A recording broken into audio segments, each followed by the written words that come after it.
સુરેન્દ્રનગરના પુનર્વિકસિત લીંબડી રેલવે સ્ટેશનનું અમૃત સ્ટેશન યોજના અંતર્ગત વડાપ્રધાન નરેન્દ્ર મોદીના હસ્તે વર્ચ્યુઅલ માધ્યમથી લોકાર્પણ કરવામાં આવશે। લોકાર્પણ દરમિયાન મુખ્યમંત્રી ભૂપેન્દ્ર પટેલ, સાંસદ ચંદુભાઈ શિહોરા, જિલ્લા ભાજપ પ્રમુખ હિતેન્દ્રસિંહ ચૌહાણ સહિત જિલ્લાના ધારાસભ્યો સહિતનાઓ લોકાર્પણ પ્રસંગે ઉપસ્થિત રહેશે। અંદાજે ₹10.55 કરોડના ખર્ચે પુનર્વિકાસ લીંબડી રેલવે સ્ટેશનનું લોકાર્પણ કરાશે। દિવ્યાંગ મુસાફરો સુવિધા, પ્લેટફોર્મની ઊંચાઈ અને વિકાસ, લાઇટિંગ, પાર્કિંગ સહિતની સુવિધાઓ સાથે લીંબડી રેલવે સ્ટેશનનો પુનર્વિકાસ આવ્યો છે। કોગ્નિઝન્ટ કંપનીએ ગિફ્ટ સિટીમાં નવા ટેકનિફિટ સેન્ટર લોન્ચ કર્યા છે અને આ સેન્ટરનું ઉદ્ઘાટન મુખ્યમંત્રી ભૂપેન્દ્ર પટેલના હસ્તે કરવામાં આવ્યું છે। તો ગિફ્ટ સિટીના પ્રજ્ઞા 2 ખાતે આ ટેકફિટ સેન્ટર બનાવવામાં આવ્યું છે। આ સેન્ટરને વૈશ્વિક બેન્કિંગ, ફાઇનાન્શિયલ તેમજ સર્વિસીસ, ઇન્સ્યોરન્સ અને ફિનટેક ક્લાયન્ટ્સ માટે ડિજિટલ તેમજ એઆઈ સંચાલિત પરિવર્તનને વેગ આપવા માટે ડિઝાઇન કરવામાં આવ્યું છે। 4 માળમાં અંદાજે 60,000 ચોરસ ફૂટમાં ફેલાયેલું છે આ સેન્ટર, જેમાં શરૂઆતમાં 600 કર્મચારીઓનો સમાવેશ કરવામાં આવ્યો છે। આગામી 3 વર્ષમાં 2000 સહયોગીઓ સુધી પહોંચાડવાની યોજના ધરાવે છે આ કંપની। हमारे जो ग्लोबल कस्टमर्स हैं उनको हम digital engineering, cyber security, analytics और कई सारी सर्विसेज यहाँ से हम प्रोवाइड करेंगे। 3 साल का हमारा टारगेट है 2000 लोग तक हम पहुँचे, 2000 एम्प्लॉयज़ तक पहुँचे। तो अभी हमने यहाँ पे 4 फ्लोर्स लिए हैं। ખેડા જિલ્લામાં આવેલા યાત્રાધામ ડાકોર રેલવે સ્ટેશન પર મુસાફરો માટે સુવિધાઓમાં વધારો કરવામાં આવ્યો છે। અમૃત ભારત સ્ટેશન યોજના હેઠળ ₹5.88 કરોડના ખર્ચે ડાકોર રેલવે સ્ટેશનનું રીડેવલપમેન્ટ કરવામાં આવ્યું છે। પ્રધાનમંત્રી નરેન્દ્ર મોદી વિડીયો કોન્ફરન્સ દ્વારા આ રીડેવલપમેન્ટ કરાયેલા રેલવે સ્ટેશનનું ઉદ્ઘાટન કરશે। ડાકોર રેલવે સ્ટેશનને સંપૂર્ણપણે આધુનિક બનાવવામાં આવ્યું છે। હવે અહીં ડબલ લાઇન સાથે 2 પ્લેટફોર્મ છે અને સ્ટેશનને ડાકોરના રણછોડરાયજી અને ભક્ત બોડાણાની ભક્તિ થીમ પર ડિઝાઇન કરવામાં આવ્યું છે। સ્ટેશનની દિવાલો પર શ્રી કૃષ્ણ અને રાધાજીના ભીતિ ચિત્રો તેમજ શ્રીમદ ભાગવત ગીતાના શ્લોકો આકર્ષણનું કેન્દ્ર બન્યા છે। તો રેલવે પ્રિમાઇસીસમાં ભક્ત બોડાણા ગાડામાં તુલસીનો છોડ લઈને બેઠેલા છે તેવી પ્રતિમા પણ મૂકવામાં આવી છે। ભક્તો અહીં ઉતરતાની સાથે જ કૃષ્ણ ભક્તિમાં લીન થઈ જાય તેવી વ્યવસ્થા કરવામાં આવી છે। ये सिंगल लाइन का स्टेशन था, अभी डबल लाइन हो गया। जो 23/9/2024 से चालू है डबल लाइन के रूप में। पहले यहाँ एक ही प्लेटफॉर्म था, अब 2 प्लेटफॉर्म हो गए। અને એક યાત્રાધામ તરીકે આ રેલવે લાઇનના માધ્યમથી પબ્લિક અને ભગવાનનું મિલન થાય એવી સરસ વ્યવસ્થા કરી છે। ડાકોર રેલવે સ્ટેશનને જે રિનોવેશન કર્યું છે બહુ અદ્ભુત કર્યું છે અને બધી પ્રકારની સુવિધાઓ અહીંયા કરવામાં આવી છે। ગુજરાતના હાઈટેક ખેડૂતો કમાલ કરી અને એઆઈ ટેકનોલોજીનો ઉપયોગ કરીને ખેતરમાં વાવેલા 1 લાખ આંબા બચાવી લીધા। દક્ષિણ ગુજરાતમાં સૌપ્રથમ એઆઈ ટેકનોલોજીની ખેતીનો એક પ્રયોગ સફળ સાબિત થયો। સુરતના એક પ્રગતિશીલ ખેડૂતે એઆઈ ટેકનોલોજીની મદદથી 300 વીઘા ખેતરમાં 1 લાખ જેટલા કેસર કેરીના આંબાનું ગુજરાતનું સૌથી મોટું ફાર્મ બનાવ્યું। ત્યારે ટેકનોલોજીની મદદથી હાલમાં થયેલા કમોસમી માવઠું કેરીનો વાળ પણ વાંકો કરી શક્યું નથી, કારણ કે ખેડૂતને 14 દિવસ અગાઉ જ ખેતરમાં કેટલો અને ક્યારે વરસાદ થવાનો છે તેની સચોટ માહિતી મળી ગઈ હતી। સુરત જિલ્લાના ખેડૂત પ્રવીણ માંગુકિયાએ એઆઈના ઉપયોગ કરીને કમોસમી વરસાદમાંથી પોતાના કેરીના પાકને બચાવવામાં સંપૂર્ણપણે સફળતા મેળવી। તેઓએ હાલ 300 વીઘામાં ઇઝરાયલની હાઈ ડેન્સિટી પદ્ધતિથી એઆઈ ટેકનોલોજીનો ઉપયોગ કરીને ઇનોવેટિવ રીતે 1 લાખ જેટલા કેસર કેરીના આંબાનું વાવેતર કર્યું, જે માટે પ્રવીણભાઈએ પોતાના ખેતરમાં બેંગ્લોર સ્થિત એક કંપનીની મદદથી એઆઈ આધારિત સોફ્ટવેર અને હાર્ડવેર ઊભું કર્યું। આ એઆઈ ટેકનોલોજી હવામાનનો દર કલાકનો વિસ્તૃત રિપોર્ટ 14 દિવસ પહેલાં જ આપી દે છે, એટલે કે 14 દિવસ પહેલાં જ વરસાદ, ઠંડી અને તાપની તીવ્રતા, દિવસ કેટલા વાગે ઉગશે અને કેટલા વાગે આથમશે, હવાની ગતિ, હવાની દિશા સહિતની ડિટેલમાં વિગતો આપે છે, જેથી પ્રવીણભાઈ સતર્ક થઈ જાય છે અને જરૂરી વ્યવસ્થા પહેલેથી જ કરી નાખે છે। ક્લેમાં સબ ડિસ્ટ્રિક્ટ હોસ્પિટલમાં ઉચાપતનો મામલો સામે આવ્યો છે અને તેને લઈને ચકચાર મચી ગઈ છે। તો હોસ્પિટલના મહિલા અધિક્ષકે સાથીદારો સાથે મળી આચર્યું છે 1.64 કરોડનું કૌભાંડ। તો મળતા મળતી માહિતી પ્રમાણે સમગ્ર કૌભાંડની તપાસ ગાંધીનગર ઓડિટની ટીમ દ્વારા કરવામાં આવી હતી, જેમાં 3 આરોપીની ધરપકડ કરવામાં આવી હતી. જે બાદ કૌભાંડની માસ્ટરમાઇન્ડ મહિલા અધિક્ષકની સંડોવણી બહાર આવતા ખળભળાટ મચી ગયો છે. પોલીસે ઉચાપતના ગુનામાં મહિલા અધિક્ષક ડોક્ટર દક્ષાબેન પટેલની ગાંધીનગરથી ધરપકડ કરી, તો બિલો અને ઓફિસ સહિત સરકારી રેકોર્ડ કોણે ગાયબ કર્યા એ દિશામાં ટીમ દ્વારા તપાસ શરૂ કરવામાં આવી છે. સુરતમાં પોર્ન વિડીયો વેચાણ કરતી ગેંગનો પર્દાફાશ થયો છે. સુરત એસઓજીની મોટી કાર્યવાહી હાથ ધરવામાં આવી છે. પરફ્યુમની આડમાં ચાલતા કાળો કારોબાર પર રેડ પાડવામાં આવી અને અડાજણમાં પરફ્યુમના વેચાણના નામે પોર્ન વિડીયો વેચવાનું મોટું કાવતરું ઝડપાયું છે. પોલીસે 2 જગ્યાએ દરોડા પાડી 8 લોકોની ધરપકડ કરી છે. આ ગેંગ પોતાનું અલગ સર્વર ઊભું કરી પ્રતિબંધિત પોર્ન વેબસાઇટ પરથી વિડીયો ડાઉનલોડ કરી પોતાના લોગો સાથે વેચાણ કરતી હતી. તો સોશિયલ મીડિયા પરથી ગ્રાહકો શોધી અલગ અલગ પેકેજ સાથે વિડીયો વેચવામાં આવતા હતા. સાતીર આરોપીઓ પરફ્યુમ કંપનીની નામે કોલ સેન્ટર બનાવી તેની આડમાં કરતા હતા ગોરખધંધો. તો 70 જેટલા કર્મચારીઓ રાખીને છેલ્લા 3 મહિનાથી કરવામાં આવતા હતા કાળા કારનામા. હાલ પોલીસે આ ગેંગના અન્ય સાગરીતો કે સહયોગીઓને શોધવા અને સમગ્ર નેટવર્ક નષ્ટ કરવા માટે કાર્યવાહી હાથ ધરી છે.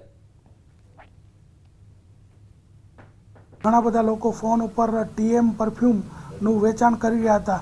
ત્યારબાદ ત્યાં તપાસ કરતાં માલુમ પડ્યું કે આ લોકો જે છે એ પોતાનું એક વાસાબી સર્વર ઊભું કરેલું અને પોતાના સર્વર ઉપર જે પોર્ન વેબસાઇટ છે પ્રતિબંધિત છે અને અમુક જે છે એ પ્રીમિયમ ચાર્જ કરે છે, તો એના ઉપરથી એ લોકો વિડીયો ડાઉનલોડ કરી અને પોતાના સર્વર ઉપર મૂકી અને એનો એક્સેસ આ લોકો આપતા હતા. પ્રારંભિક જે માહિતી અમને મળી છે એ મુજબ 3 મહિનાથી આ ચાલતું હતું અને અત્યાર સુધીમાં 600 થી 700 ગ્રાહકો એની પાસેથી આવો પેકેજ લીધેલા છે. વ્યાજની પઠાણી ઉઘરાણી કરતી મહિલાના સીસીટીવી ફૂટેજ સામે આવ્યા છે. નાણાંની વસૂલી કરવા કેવી રીતે મહિલા દાદાગીરી કરતી દેખાય છે. જ્વેલર્સની દુકાનમાં વ્યાજની રકમ વસૂલવા મહિલાની પઠાણી ઉઘરાણી સામે આવી છે. કાચના ટેબલ પર પાણીની બોટલ પછાડી તો રૂપિયા વસૂલવા માટે દુકાનમાં જ સોફા પર બેઠક જમાવી અપશબ્દોનો મારો ચલાવ્યો હતો. મહત્વની વાત તો એ છે કે આ જ મહિલાના પતિ સુભાષ હિરપરાએ થોડા સમય અગાઉ નડિયાદ પશ્ચિમ પોલીસ મથકમાં ફરિયાદ નોંધાવી હતી. મહાકાળી જ્વેલર્સના માલિકને સોનાના દાગીના બનાવવા રૂપિયા આપ્યા હોવાની અને બદલામાં કંઈ નહીં મળ્યું હોવા બાબતની ફરિયાદ નોંધાવી હતી. જો કે આ વિડીયો પરથી મામલો કંઈક જુદો જ હોવાની ગંધ આવી રહી છે. જ્વેલર્સના માલિક મિનેશ સોનીનો આક્ષેપ છે કે તેઓએ તમામ નાણાં ચૂકવી દીધા હોવા છતાં સુભાષ હિરપરા અને તેના પત્ની ખોટી દાદાગીરી કરતા હોય છે.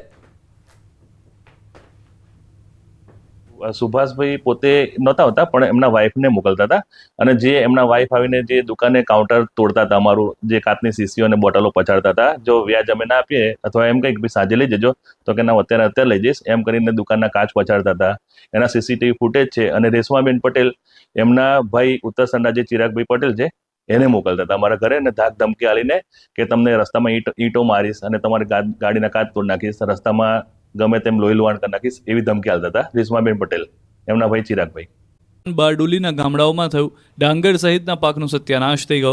બારડોલી તાલુકાના વાંકાનેર ગામે તથા ઓલપાડના કુડસદ ગામે ડાંગરનો પાક પલળી જતા ખેડૂતોને માથે ઉડીને રડવાનો વારો આવ્યો. બારડોલીના વાંકાનેર ગામે ડાંગરની કાપણી કરેલ ભાત પલળી જતા ભારે નુકસાન થયું. ખેડૂતોએ ગામના ખુલ્લા તળાવમાં ડાંગરનો પાક સુકાવા મૂક્યો હતો, તેના પર જ પાણી ફરી વળ્યું. ખેડૂતો વેપારીને પાક વહેંચે તે પહેલા જ કમોસમી વરસાદે ખેડૂતોના તૈયાર પાક ઉપર પાણી ફેરવી દીધું. પાણીમાં પલળતા ખેડૂતને મોટું નુકસાન થયું છે. આ બાજુ સુરતના ઓલપાડમાં કુડસદ ગામે પણ ભારે વરસાદ પડતા ડાંગરનો પાક પલળી ગયો. તૈયાર થયેલો ડાંગરનો પાક તબાહ થતા ખેડૂતોની હાલત કફોડી થઈ.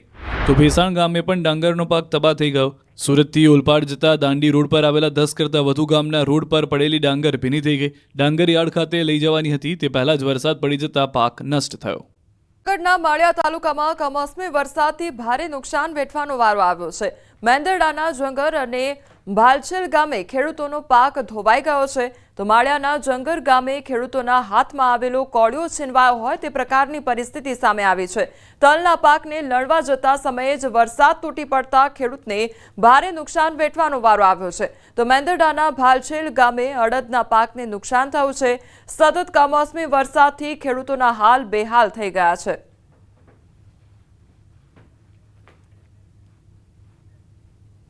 માવઠાએ માઠી દશા બેસાડી છે। ખેડૂતોના મોઢે આવેલો કોળિયો છીનવાઈ ગયો છે અને મુશ્કેલી એવી આવી છે કે 4 મહિનાની મહેનત માથે પડી ગઈ છે। હવે ચોમાસું સિઝન કેમ લેશે તેને લઈ ચિંતામાં સરી પડ્યો છે તાત।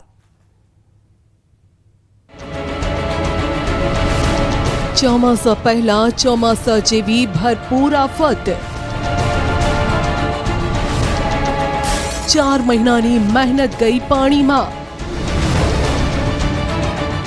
સુરતમાં ડાંગરને નુકસાન, જૂનાગઢમાં કેરીનો કચ્ચરઘાણ, ભાવ ન મળતા ભાવનગરમાં ડુંગળી પર ફેરવાયો રોટાવેટર। આ દ્રશ્યો છે વણ નોતરેલી આફતના। આ દ્રશ્યો છે મહેનત પર ફરેલા પાણીના। આ દ્રશ્યો છે બરબાદીના। આગાહી મુજબ કુદરતે એવો કોપ વરસાવ્યો કે ઊભો પાક ક્યાંયનો ન રહ્યો। હવે ના તો તેને ઘરમાં રખાય તેમ છે, ન તો વેચાય તેમ છે। વહેલી સવારથી મંડાયેલા માવઠાએ શહેર હોય કે ગામ કોઈને કોરા ન મૂક્યા। રસ્તા પર નદી વહેવા લાગી તો ગામના ખેતરો તળાવ બની ગયા।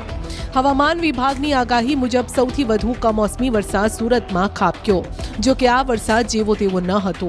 જો આ વરસાદી ઝાપટાએ તો ખેતરને જાણે તળાવ બનાવી દીધું।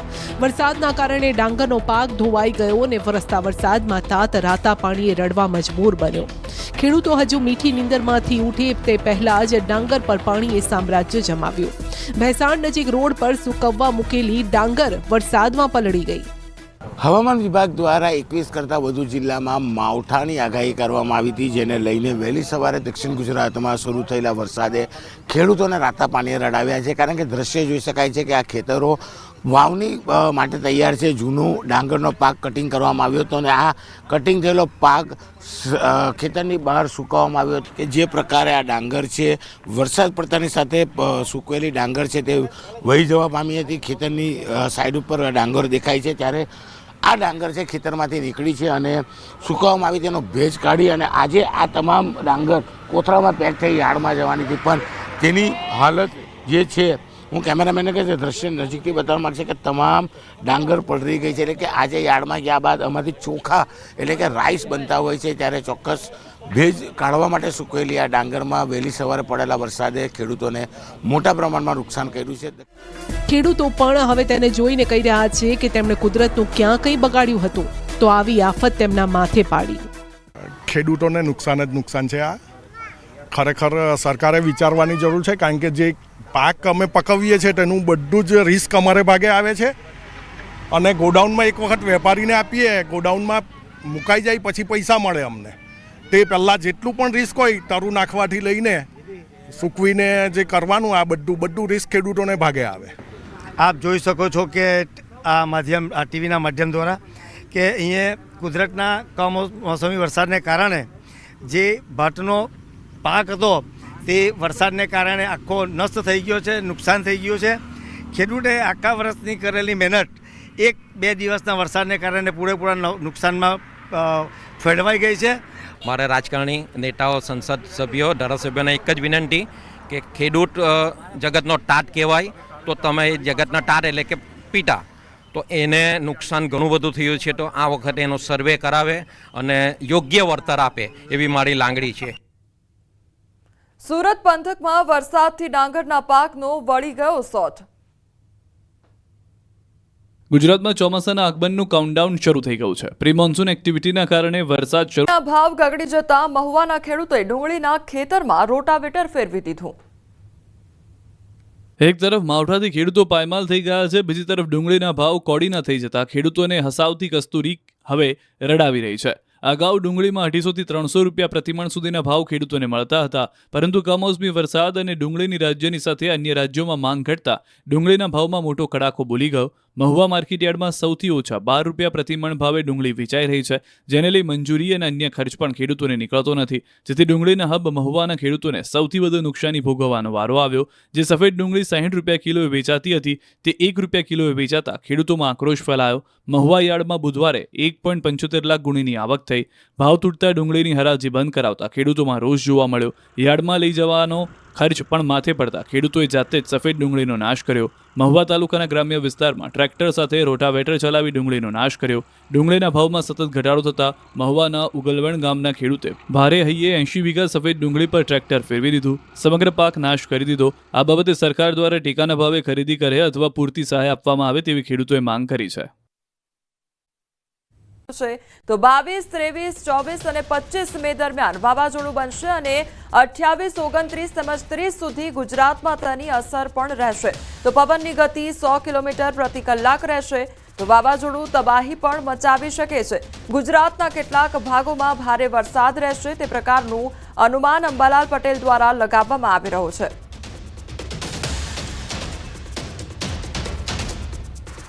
તો આજે લો પ્રેશર મુંબઈ અને ગોવા વચ્ચે બનશે અને તે તબદીલ થઈને લગભગ 22, 23, 24, 25માં વાવાઝોડું બનશે. વાવાઝોડું તીવ્ર છે. લગભગ 100 કિલોમીટર જો સમુદ્રમાં ત્યાંની પવનની ગતિ પર કલાકની હશે. ત્યારબાદ 26 તારીખ લગભગ મે પછી રિટર્ન લેશે અને પાછું પરત ગુજરાત તરફ આવશે. હવાનું દબાણ લગભગ 990 કે 993 કે 998 મિલીબાર છે અને સમુદ્ર પેરામીટરમાં 30 ડિગ્રી સેન્ટીગ્રેડ સમુદ્રનું ટેમ્પરેચર છે. એટલે વાવાઝોડું બનવાની પ્રક્રિયા તો રહેશે. શુષ્ક પવનની ગતિ પણ રહેશે એટલે વાવાઝોડાની ગતિવિધિ તો રહેશે. પરંતુ આ વાવાઝોડું ભારે તબાહી સુધી રહે છે અને તારીખ 26થી રિટર્ન થઈને 28, 29, 30, 31 સુધી પણ તેની અસર ગુજરાતના ભાગોમાં રહેશે અને વિવિધ ભાગોમાં ભારે વરસાદ થવાની શક્યતા છે. બીજું વાવાઝોડું બંગાળ ઉપસાગરમાં 28મી લગભગ મેથી ઓનવર્ડ થશે. હાલમાં આંદોમાન નિકોબાર ટાપુ પર ભારે વરસાદ થશે અને આ વાવાઝોડાના ગતિવિધિના કારણે પશ્ચિમના પવનના કારણે ચોમાસું દક્ષિણ કેરળ કાંઠે લગભગ 28 મી આસપાસ આવવાની શક્યતા રહે. કદાચ મંદ પડી જાય તો 4થી 5મી જૂને આવવાની શક્યતા રહેશે પરંતુ તેની ગતિવિધિના કારણે ચોમાસું વહેલું આવી શકે છે.